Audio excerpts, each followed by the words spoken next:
Señor Jesús, date prisa, ven, no puedes tardar más, pues la humanidad esperando está tu venida ya. Ven, Señor Jesús, ven y sálvanos. Ven, Señor Jesús, ven, danos tu amor. Ven, Señor Jesús, y conocerán que tú eres la verdad. Tráenos tu paz, tu esperanza y nada más, que nos ayude a labrar tu camino y libertad. Ven, Señor Jesús, ven y sálvanos. Ven, Señor Jesús, ven, danos tu amor. Ven, Señor Jesús, ven y sálvanos. Ven, Señor Jesús, ven, danos tu amor. Ven, Señor Jesús, ven y sálvanos. Ven, Señor Jesús.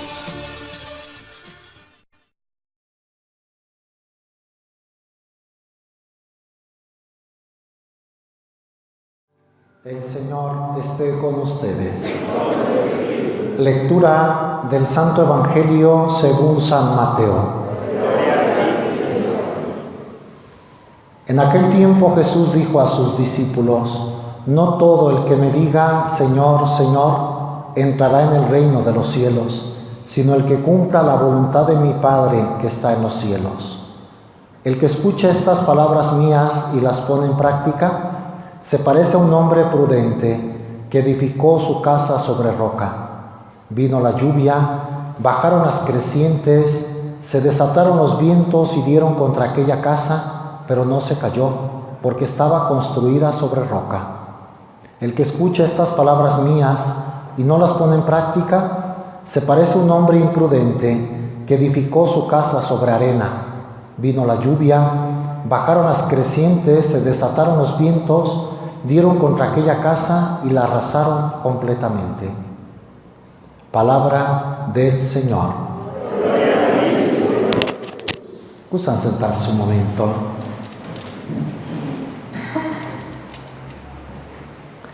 El Evangelio de hoy empieza con esta expresión de nuestro Señor: no todo el que me diga Señor, Señor, entrará en el reino de los cielos.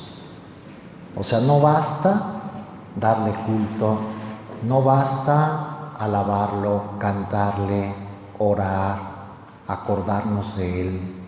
No basta, es necesario, claro, acercarnos. Entre más oramos, el corazón se hace más bueno. Entre más lo glorificamos, nos hacemos más agradecidos.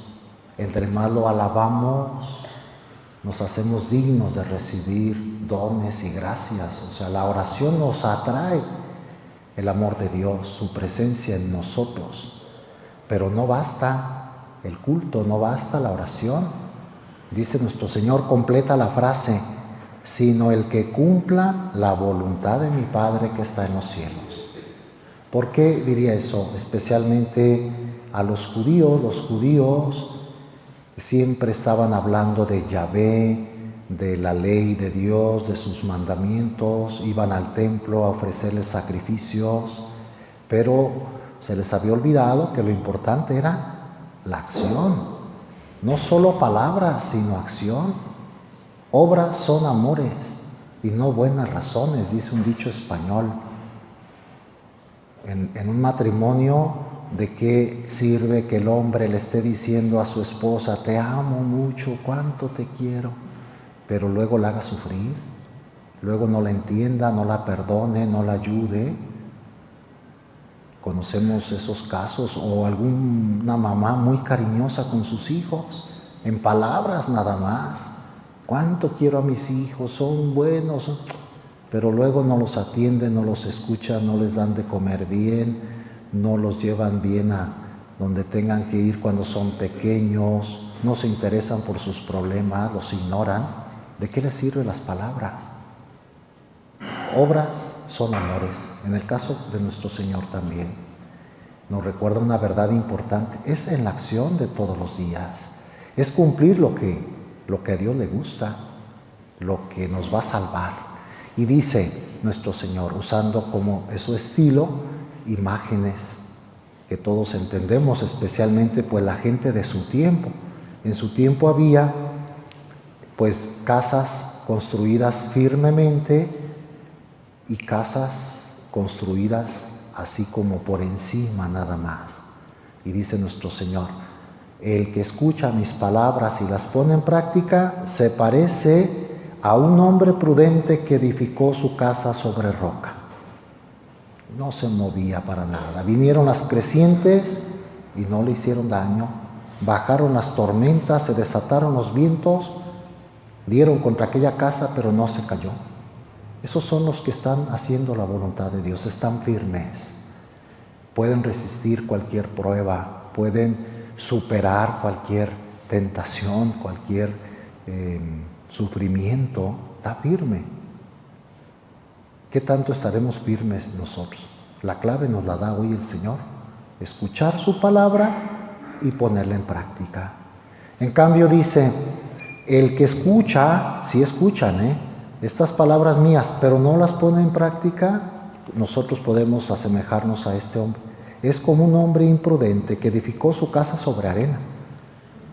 Una casa por encimita, una personalidad nada arraigada en Dios, así como por encimita. Vino la lluvia, bajaron las crecientes, se desataron los vientos, dieron contra aquella casa y la arrasaron. O sea, se cae una persona, se derrumba ante las pruebas cuando no está firmemente anclada su vida en la palabra de Dios, pero no solo en escucharla, sino en ponerla en práctica. Yo creo que una consecuencia muy lógica de este evangelio es todo lo que aprendamos que Dios nos diga en su palabra, en oración personal, a través de la lectura de la Escritura, a través del magisterio de la Iglesia, a través de la voz del Papa, de los obispos. Tenemos que llevarlo a la práctica, proponernos, que no solo, ay, qué bonito, ay, cuánto me gustó. Muchas veces decimos eso, nos embelezamos cuando oímos su palabra, pero ahí se queda. Nuestra vida no progresa, está por encimita, seguimos con errores terribles, pecados graves, porque no construimos sobre roca, no cumplimos la voluntad de Dios. Es una buena advertencia en Adviento.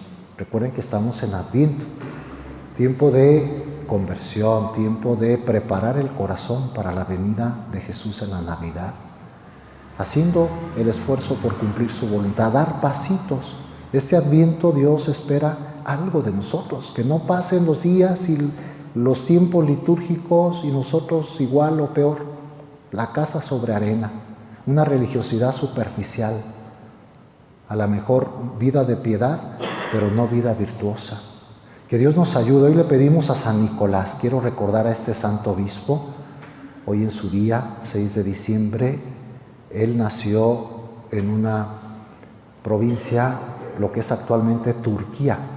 Si hubiera nacido en este tiempo fuera turco, se llamaba Asia Menor y fue obispo de Mira, una ciudad de allá.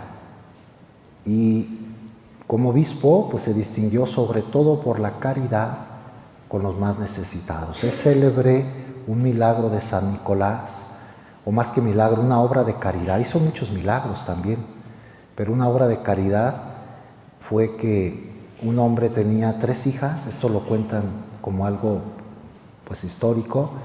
Un hombre tenía 3 hijas que no podía casar porque no tenía dinero para darles dote.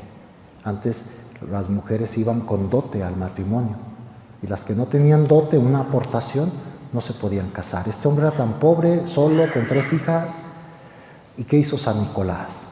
En la noche le arrojó por la ventana, dicen algunos por la chimenea, una bolsa de dinero, y el hombre pudo casar a su primera hija.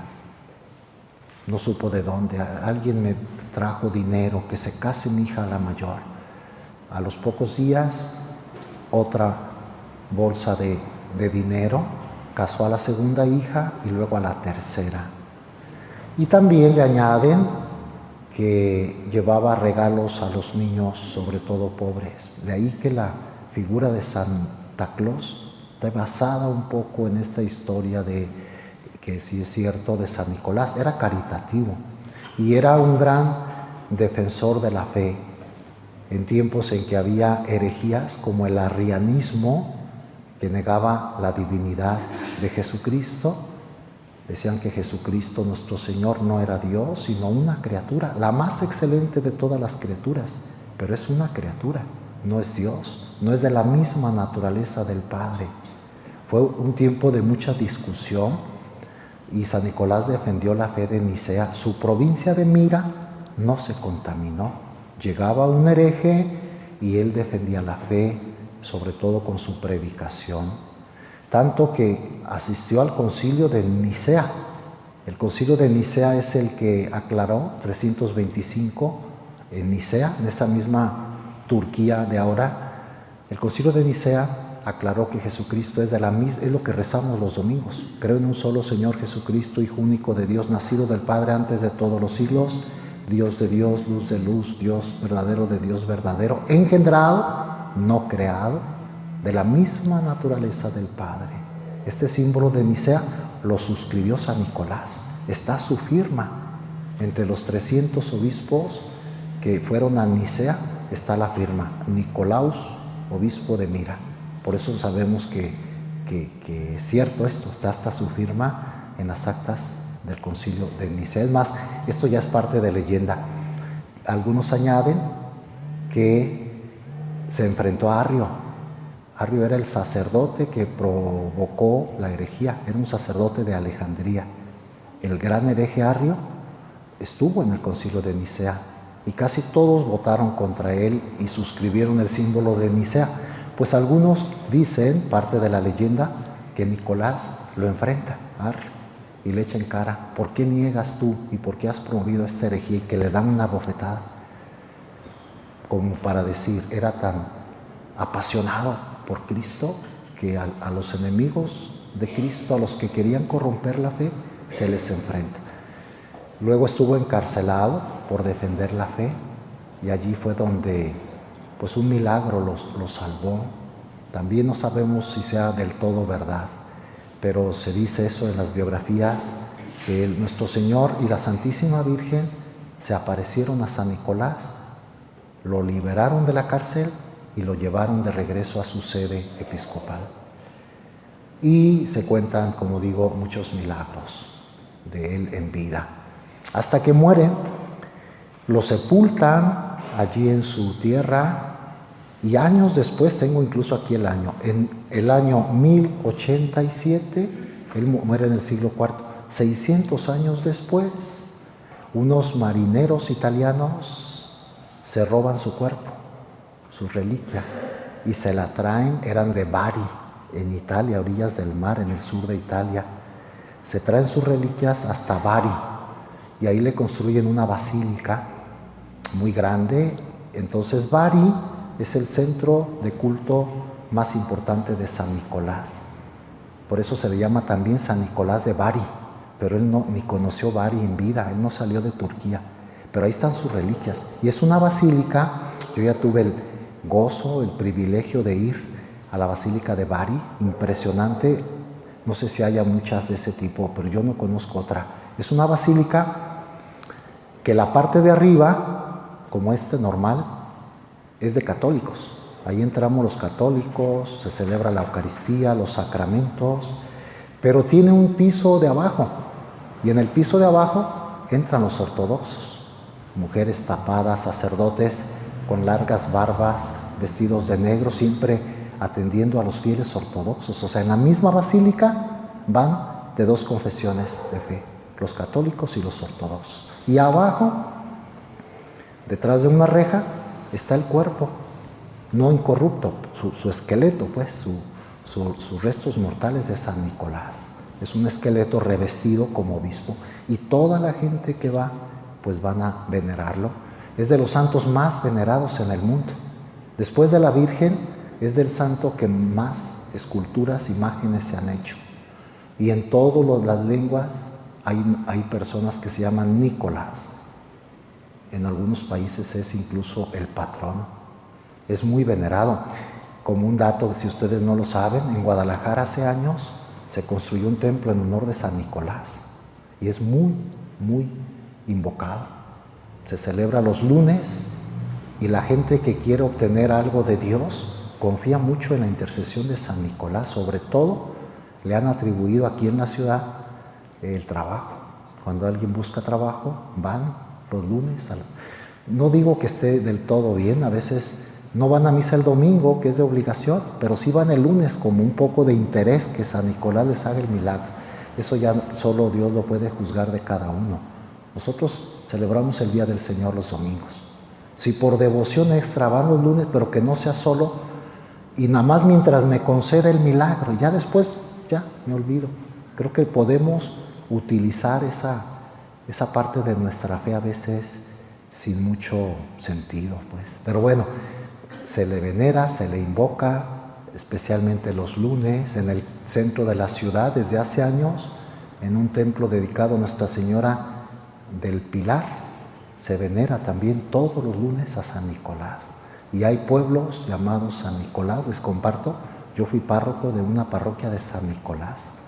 Ahí pude conocerlo y están de fiesta. La gente de ahí sencilla, un pueblo por Chapala, y la gente de allí lo venera tanto dicen San Nicolásito, con mucho cariño, el gran obispo, revestido a la usanza oriental. Así es su imagen, así se le representa. Algunos lo representan con 3 bolsas de dinero, precisamente. Otro lo representa, ese es el auténtico San Nicolás. Santa Claus ya es una caricatura. Nada tiene que ver con nuestra fe, solo el origen. Nosotros amamos, veneramos, invocamos, hasta celebramos con un día de memoria litúrgica a San Nicolás. Hoy pedimos a San Nicolásito su intercesión. Que así sea. Que así sea.